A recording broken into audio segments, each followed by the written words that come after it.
અને અમુક તો જે આવી હોય હું 15 દીમાં હાવ હાઠીકા જેવી થઈ ગઈ. હા કોઈના મોઢા હેઠે નો રહીને જાત આવે નોખી ન થાત મારા પેટની નહીં લે. હવે આમ હોય હાવ આમ આ તારી પ્રોડક્ટ છે હું કામ કંપનીનો હાવ હાવ નામ ઠેકાણે નાખ લેવા દેવા વગરનું. એમ અમારે આ ભૂરાના ઘરના હવે ભાઈ હવે પૂરો પકડાઈ ગયો છે હજી કાંઈ એમાં તો વાત જ ક્યાં. એ આમ બેઠા બેઠા રોટલી વણતા હતા. બાબા મા દીકરી બે વાતો કરતા હતા. દીકરી રોટલી કરતી જતી હતી. બેઠું રસોડું છે હજી. મારે મવા તો બાપુ ક્યારેક તો પડખે હું સુલોમાં કંઈક કરાવું પણ હવે શહેરમાં રહેતા પણ વાડીએ હજી મારે એ ના સુલા આ બધા. હા એ ઓલી ત્યાં ઓલો ગાડાના પૈ જેવો રોટલો ન થાય તારી મજા જ ન આવે. 15 દિવસે એ હવાણ તો કરવી જ પડે. હા મહિને શાળી પછી મહેમાન નો જમ્યું હોય તો એમ થાય કે સારું ભૂખ ભેગા થઈ જવું કેમ આવ્યું નહીં કોઈ. આપણી સંપત્તિ જ આપણી ભૂખ છે. તૃપ્તિ એ સંપત્તિ નથી. તૃપ્તિ છે પૂરું થઈ ગયું. થોડીક ગમે ભૂખ મહેમાનની ભૂખ હોવી જોઈએ, પ્રેમની ભૂખ હોવી જોઈએ. ઓલી ભૂખ નહીં હો. હા એ આ ભૂખ ન હોય તો ઓલી ભૂખ આવે.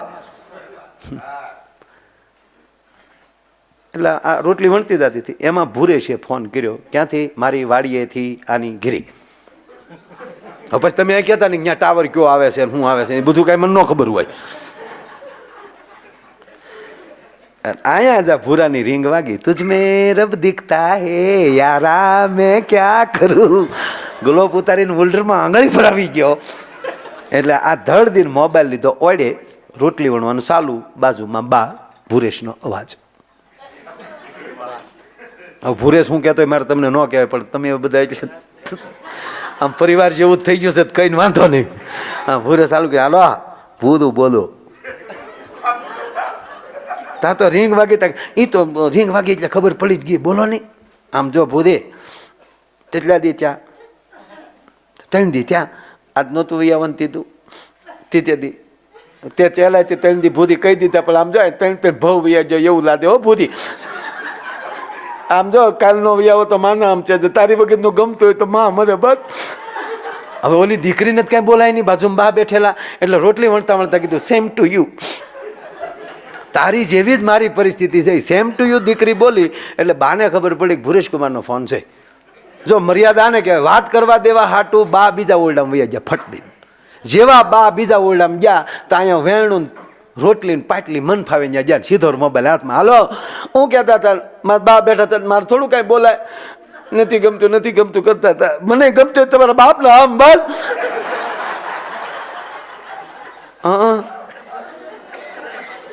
હા એટલે પણ મારા બા બેઠા થોડું બોલાય. હા પણ નો વહી આવે કહેજો ને હું વહી આવે. આમ જો વહી આવે આ તો છે ને અમે હેડી બેન પણ એ બધું હાચા માઠમ કરવા આવી હોય ને તો 2 દી પૂરું રહેવું પડે. હા એ બોલમાં ને તારો બાપ સાંભળે ત્યાં છે. મારો ભાઈ છે નરેશ. આને પાછું બધી ખબર કોણ પડખે બોલ્યા છે હું ક્યાં. હા એ માયાભાઈની કેસેટ વાગે બીજું કઈ નહીં. હા આપું એને તો પછી હું જો બધું એવું નહીં કરવાનું તો હું નહીં આવું.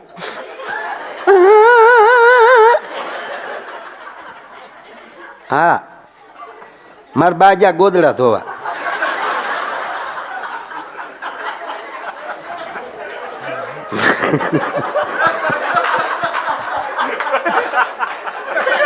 એ હલુ દાંત કાઢો દો હા બધે ત્યાં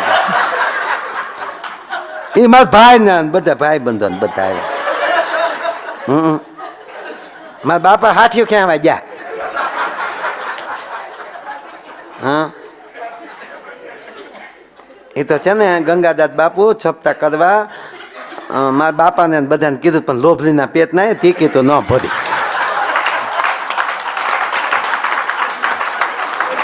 હા લંકા જવાનો હતો. હા માયા બેન કીધું તો તમારી મારી બે ની ટિકિટ ના ન ભરી દે. તો આમ થાય હું ભાઈબંધ તારા.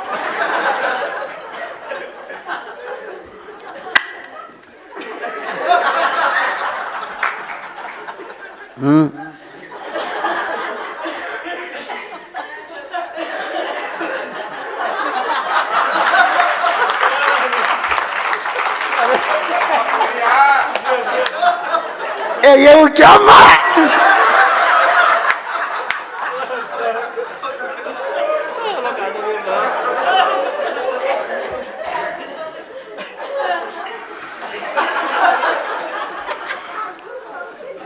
એ હા હા, તો દુબઈ ની ટિકિટ ભરી દેજો તમ તાર.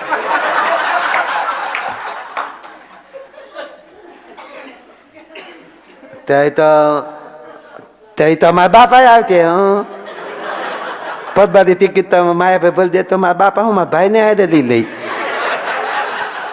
મફતમાં બાપ દીકરો બે.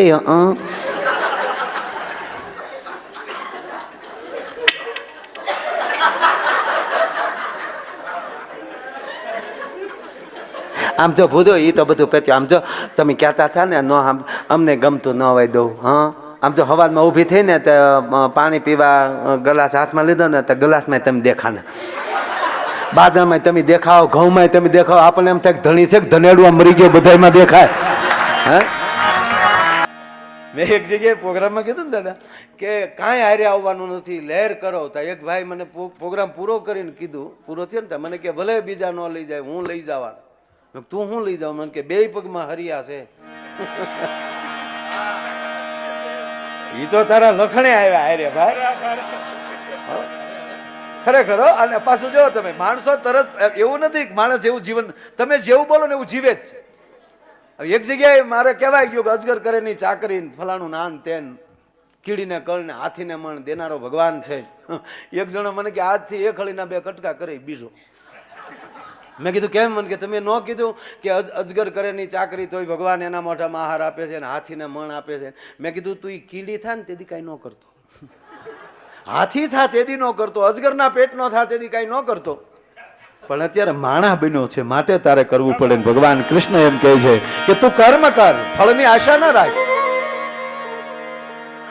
મને કેવું મળશે એ છોડ. એટલે માણસો તરત જીવનમાં લઈ જ લે. અને વાત એટલી, એટલે વાત એ છે કે આખી જિંદગીનો કવિ કાગ બાપુની આ કવિતા છે દાદા કે ગુણતા ભાંગતા બાકી મેલતા આખો ભાવ મેં ગાળ્યો છેવટમાં શૂન્ય તણો સરવાળો.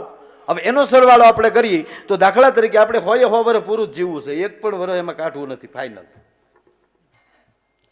તો 15 વર્ષ તો આપણા બાળપણના ગયા, વાહ 85 વધ્યા.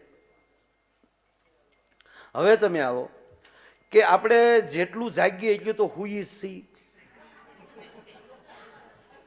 અમુક ડબલ ખ્યાહી લેતા એ વસ્તુ જુદી. એટલે 50 વર્ષ ઊંઘમાં ગયા, કેટલા રહ્યા? 35 વર્ષ રહ્યા. 35 વર્ષમાં હવે આપણે 15 વર્ષના થયા પછી આપણે અડધો જે 5 વર્ષ છે ને વ્યવહાર જોવામાં કાઢ્યા.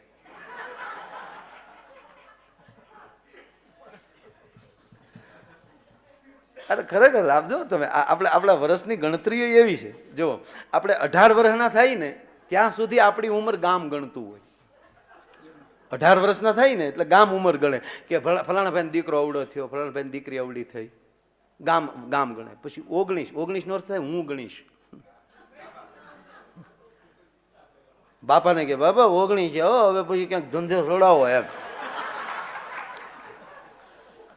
શબ્દમાં ધ્યાન આપજો, આનંદ કરવો છે. હું ગણીશ, હું એટલે અભિમાન આવ્યું, અહંકાર આવ્યો એટલે તરત વિષ આવે, ઝેર, સીધું વિષ. અને 10 વર્ષ ઝેરના ઘૂંટલા ઘૂંટવા જ પડે. 10 વર્ષ જે ઝેર પચાવે તો તરીશ. અને પછી તું તરતો થાય એટલે એકલાને ન તારતો, બીજાને તારતો જાજે. 31, 32.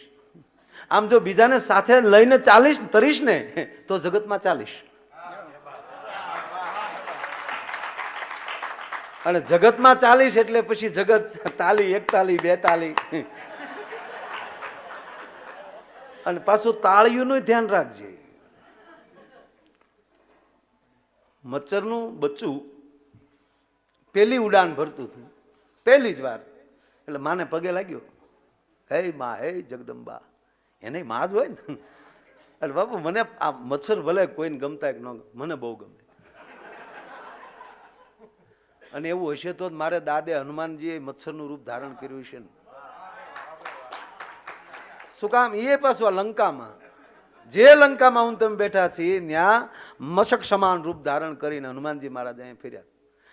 એ વાતે છોડો, આધ્યાત્મિકની વાતે છોડો, પણ એને ઉડવાની તેવડ તો છે ને, પાંખવાળો તો છે ને. આ દુનિયામાં 3 વસ્તુ જેની હારી હોય એને કોઈના બાપની તેવડ નથી રોકી શકે. કાંઈક પાંખ હોય એની. એક એની હાંખ, કઈ હાંખનો છે, કઈ પાંખીનો છે, કઈ પાંખનો છે. જેની આંખ, હાંખ અને પાંખ, આ 3 વસ્તુ પવિત્ર હોય ને એને પછી કોઈના બાપની તેવડ નથી. ભલા જેની આંખ પવિત્ર હોય, જેની હાંખ પવિત્ર હોય. અને હિન્દુસ્તાનની તો એક કોમ એમ કહેવાય કે એક પાંખાળી છે અને એક હાંખાળી છે. આંખનું આપણે જોવાનું છે. અને આ નરું સત્ય છે ને. કોણ ઋષિ પુત્ર નથી હિન્દુસ્તાનમાં? એના પાયામાં તો ત્યાં ઋષિ જ બેઠા. પછી જેવા કર્મ કરતા ગયા એવી જ્ઞાતિમાં આપણે જતા ગયા. બાકી એનું જે ઉત્તમ સ્થાન જે છે આપણું, ઉત્તમમાં ઉત્તમ સ્થાન હોય તો ભારત વર્ષની અંદર જન્મ લેવો છે. આ લંકા જ હતું. શ્રીકારે થયું સીતાજી આવ્યા પછી. નકર લંકા તે ગઢથી રાવણ આવ્યો, સ્વયંવરમાં શ્રીલંકાથી નથી આવ્યો. ત્યાં લંકા જ લખવામાં આવ્યું, પણ શ્રી એટલે શક્તિ. ભગવતી જયારે અહીંયા પ્રવેશ કર્યા ત્યારે લંકાની આગળ શ્રી લાગ્યો. અને કહેવા ગયો કે વિશ્વનો એક પણ એવો દેશ નથી કે એની આગળ શ્રી લાગતો હોય. એ કેવલ ને કેવલ રામજીની, હનુમાનજીની, માં જાનકીની કૃપા અને આ દેશમાં આવ્યા ને, અને અહીંયા એટલે આની આગળ શ્રી લાગી ગયો ભલામણ. એટલે બચ્ચું ભલે છે મચ્છર, પણ પાંખવાળું જ છે ને, ઉડવાની તેવડ છે. આપણે જેટલા એવા પાંખાળા ઉડીને આવ્યા અહીંયા. આ નરું સત્ય છે ને, ઉડીને આવ્યા ને.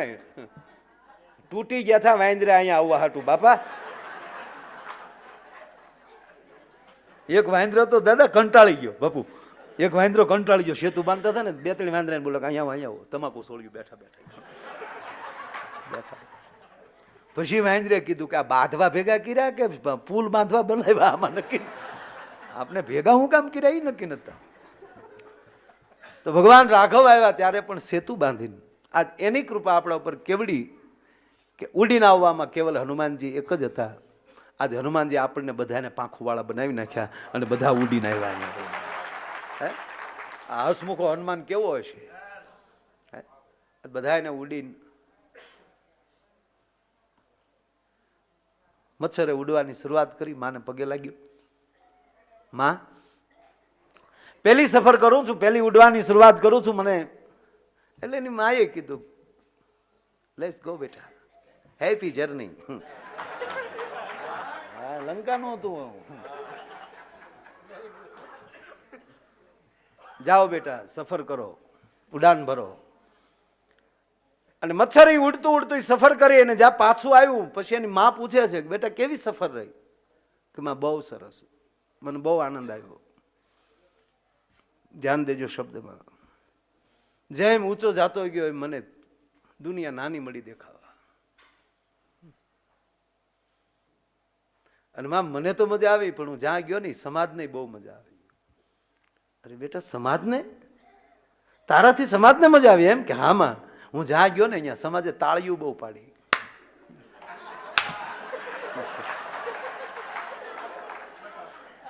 ત્યારે એની માએ એટલું જ કીધું, બસ બેટા એ તાળીની ઝપટમાં ન આવી જતો. દુનિયા છે, તાળી પાડે. તાળી પાડીથી મહાદેવને આને તાળી કહેવાય. ગીત છે ને, તાળી તાળીમાં ઘણો ફેર છે રે, કોને તાળી કહેવાય જો તાળી પાડીથી મહાદેવને જેમાંથી સુખ પ્રગટ થયું છે. એટલે મૂળ વાત ઉપર હું આવું કે આખી જિંદગીનો સરવાળો એટલે એ આપણે 50 વર્ષ એમાં વહી ગયા, 15 આગલા, 5 બીજા, 70 થયા. બરાબર. પછી 70 રોજ સવારમાં નાહી ધોઈ ખાઈ પી એની કલાકો ગણો, બાકી રહી કોકના બાપની પંચાયતમાં ગણો. આપણા માટે કેટલું જીવ્યા. ઘણા માણસો આપણે કહે ને કે હું ફલાણા પ્રધાન સાથે એટલી કલાક બેઠો, ફલાણા વ્યક્તિ સાથે અમારે 1 કલાક બેસવાનો મોકો મળ્યો. આ બહુ વાતો કરે ને ત્યારે અંદરથી એક અવાજ આવે કે તું બધાય સાથે બેઠો, તું તારી પાસે કેટલી ઘડી બેઠો. સાહેબ આ ભાગવત છે ને પોતાની પાસે બેસવાની વાત છે. ભલા મારા આજે દિવસો કપાય છે કોઈ સાથે નથી, પોતા સાથે બેસીએ છીએ. આજ 2 વાર વ્યાસપીઠ ઉપર કહેવાનું તું કોણ છો એ ઓળખ. અને આખી ગીતાનું સાર ઈ જ છે ને, હે અર્જુન તું કોણ છો. લફડ ફફડ ને લબડે લેવું હોય તો નીકળી જા બહાર યુદ્ધમાં લઈ રાકા આ સુદર્શન ચક્ર કરી નાખે બધું. એ તો લખ્યું નથી, બાકી કૃષ્ણએ જે જીકી થી શું સમજેશ તું મને. મારો કહેવાનો અર્થ એ છે કે એ સરવાળો શૂન્ય ન કરવો હોય તો આવા સંતોની નજીક રહેવું, આવી કથાઓમાં જવું. હું તો કોઈ બહુ બાપુ મને બહુ રમતા ન આવડે, પણ કાલે આપણે કીધું એટલે પછી મને યાદ આવ્યું કે આ બધું કદાચ વયું જાય, પણ આ ઠુમકા માર લીધા એ કોણ લઈ જવાનું, કોના પાસે લઈ જવાનું.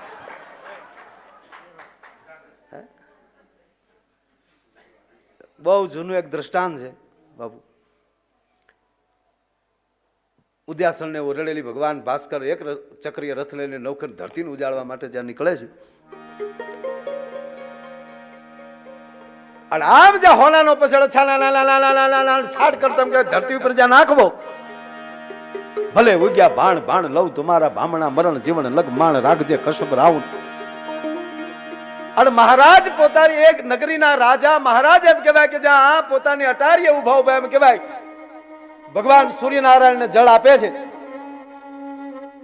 અને રોજ સવારમાં નીકળતા સફાઈ કરવા વાળા પતિ પત્ની રૂખી પરિવારના રખેહર પરિવારના દોનો દંપતીને બાપુ ન્યાલી નીકળવું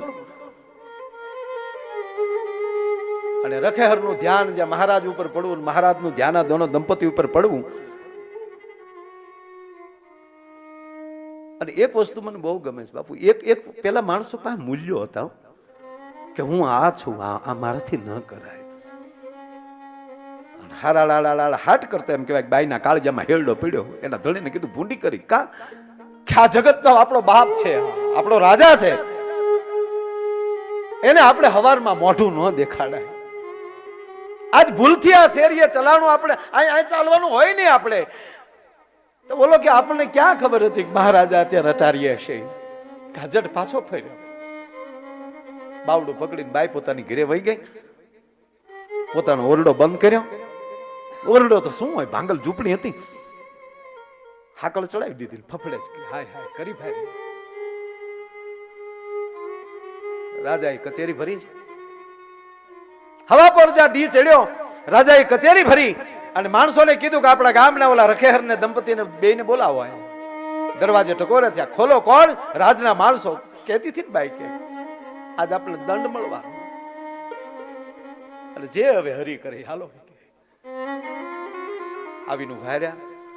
પણ રાજા હજી દાદા પૂછે ન પૂછે, બાઈની આંખ વાલી, મહારાજ હું મારા પતિને કહેતી હતી કે આપણો રાજા છે, એને આપણે મોઢું ન દેખાડાય, પણ અમને ખબર નહોતી આ પટારીએ ઉભા છો, ભૂલથી શેરીમાં આજે અમારે હલાણું, અમને માફ કરો.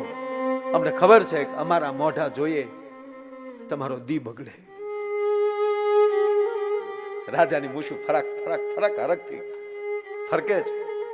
બેટા શાંત થઈ જા, તમારું મોઢું જોવાથી માણસોના દી બગડે ને એવું તમે માનો છો? હા મહારાજ. તો રાજાનું મોઢું જોવાથી દી બગડે કે સુધરે? અરે મારા બાપ, તારું મોઢું જોવે એનું કોણનો દી બગડે? તો મારું મોઢું તમે નથી જોયું સવારમાં? હા મહારાજ. તો તમે રડાય નહીં તારે. આજ તારો દી ન હધારું તો હું રાજા ન કેવા ભલા માણા. તારે ડરવાનું હોય નહીં દીકરી, તું મારી દીકરી છો, બેન છો, બેટી મારી રયત છો. 1000 હોનામોર બે પતિ પત્નીને આપો, બેને એક જોડી કપડા આપો અને એને એમ કહો કે આ 1 મહિનો તમારે કામ નથી કરવાનું, તમારે 1 મહિનાની છૂટી છે. બે હરખ ઘેલા થયા. હવે ઈ સમયમાં 1000 કોરી એના હાથમાં આવે એટલે બાપુ નાયક તેડું કર્યું. એના સંતોને બોલાવ્યા. હવે નાયક તેડું એમાં સંતો અને બેયને રાજાએ એવા કપડા આપેલા એટલે બીજા હોય ને કે આ માળું સોખી ગયું લ્યો. હામિયા થતા હતા સંતોના, શેરી વળાવી સજ કરું ને ઘરે આવો નહીં, મારે આંગણીએ પધરાવું ફૂલ વાલમ ઘરે આવો નહીં. અને એવા હામિયા હાલે અને આ બે મણા બાપુ બેહણ્યું મારે દાદા. શેરી વળાવી સાજા કોકે કીધું ઉલાળા નાખમાં, જેણે દીધું નહીં ઠપાટ મારીને લઈ લે, ઓલાથી સહન ન છું બીજાથી. અને ત્યારે એને જવાબ આપ્યો કે ઠપાટ મારીને લઈ લે પણ અમે આ ઠુમકા માર લઈએ એ ક્યાં પાછા લઈ લેવાનો છે કોઈ ભલા. એમ આ સંપત્તિ આવી જાય એના ઠુમકા છે સાહેબ. આપણે જે કરીએ છીએ ને આ ઠુમકા મરા એટલા મારી લેજો. ભગવાને રાજા એટલે આપણો ભગવાન, એને એક જોડી કપડા એટલે આ શરીર આપ્યું છે અને 1000 કોરી આપી છે. જેટલી વાપર્યું એટલી વાપરી લેજો. એ ખર્ચી તો ખૂટી તો જવાની જ છે. પણ દાદાએ કીધું ભાતું હશે ને ભેળું, અને આરું ઘરનું ભાતું ખરેખર ખાવાની મજા આવે. ઓલા પીઝા બર્ગર બધું, પણ ભાતું થેપલા તો આપણા બાપના ને કોણ ના પાડે. આ ભાતા ભેળા હશે ને એના માટે એ ગુણ થાય, એ સરવાળો શૂન્ય નહીં થાય, નહીં થાય ને નહીં થાય ભાઈ. સરવાળો શૂન્ય નો ન થાય. આ સરવાળો શૂન્ય ન થાય એના માટેનો આયોજન છે. ભલે ઘણાએ કીધું તો આવવું છે, ભાગ્ય વિના નર પાવત નહીં. ભાગ્યમાં ન લખ્યું હોય ને, ભાગમાં ભળતા હોય ને શાક કોઈ દી ન પાડે. પણ કોકની ભેગા ભળી જાવ ને આનંદ બહુ આવે. જો આ અત્યારે તો પાણીની બોટલોના ભાવ દૂધ કરતા ઓલા જ છે, પણ ભલે ડંકીનું પાણી હોય ને દૂધમાં નાખી ગયું તો દૂધના ભાવે મળ્યું ને ખપ્પા. પણ જેને કિંમત વધારી હોય ને એને કોઈ દી ભૂલાય નહીં. જેણે આપણી કિંમત વધારી હોય એને ભૂલાય નહીં. એ જ દૂધને તમે કડાઈ હેઠે તાપ કરો તો પેલા પાણી બળશે. કરે મારી પેલાને બળવા કેમ દો, એણે મારી કિંમત વધારી હતી. પણ બાપુ પાછું કેવું થાય તો જુઓ તમે. પાણીને બળતું જોવે દૂધથી રહેવાય નહીં બાપુ. આમ ઉભરા મારે કે આગને ઓલવી નાખું, હા મારી ભેગો છે ને બળવા ન દઉં, આગને ઓલવી નાખું. તો એમાં પાછું થોડુંક પાણી નાખી જાય ને તો પાછું દૂધ શાંત થઈ જાય. ના ના પાછું વહી આવ્યું, જે બળ્યું હતું ને પાછું વહી આવ્યું છે.